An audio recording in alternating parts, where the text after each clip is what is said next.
Мынау жалпы сыртқы көрінісі.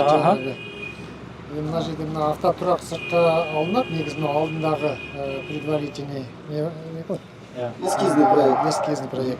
Бұл жерде көгалдандыру болады, алаң болады. Сосын Нұрғиса Тілендиевке арналған ескерткіш орнатылады осы алдына. Соңғы облыс әкімі келіп кеткенде сондай айтып кеткен болатын. Сондықтан енді соның қосымша проектісін күтіп отырмыз қазір. Мынау кіреберіс холл. Кіреберісі, мына жағында касса болады. Касса. Күзет. Мына сол жағында мынандай холл үлкен. Мына жағында буфет болады. 34 адамға арналған. Сосын ең бастысы бұл жерде жаңағы көрермендер залы бар. Негізгі зал бұл, иә? Негізгі зал 400 орынға арналған, және 4 жаңағы мүмкіндігі шектеулі инвалид адамдарға арналған тағы да 4 орын қарастырылған алдынан. Мынандай болады. Осы залдың көрінісі. Иә.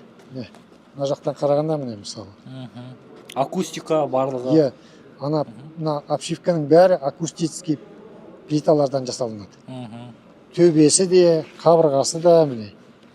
Мына жақтан қарағанда көрінісі. Мына сахна, мавет. 3-ші этажда технический этаж деген болады.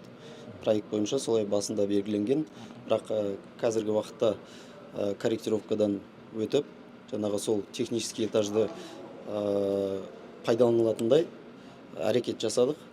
Оның орнына жаңағындай кружоктар, библиотека, оқыту залы, сондай нелерге, кружоктарға арнап жасалып жатыр қазіргі уақытта. Сол үшін жаңағы сроктарды кішкене ұзарғанында бар.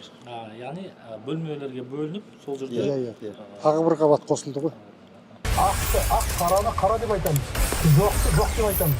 Бірде бір атығанымен жерде болмайды.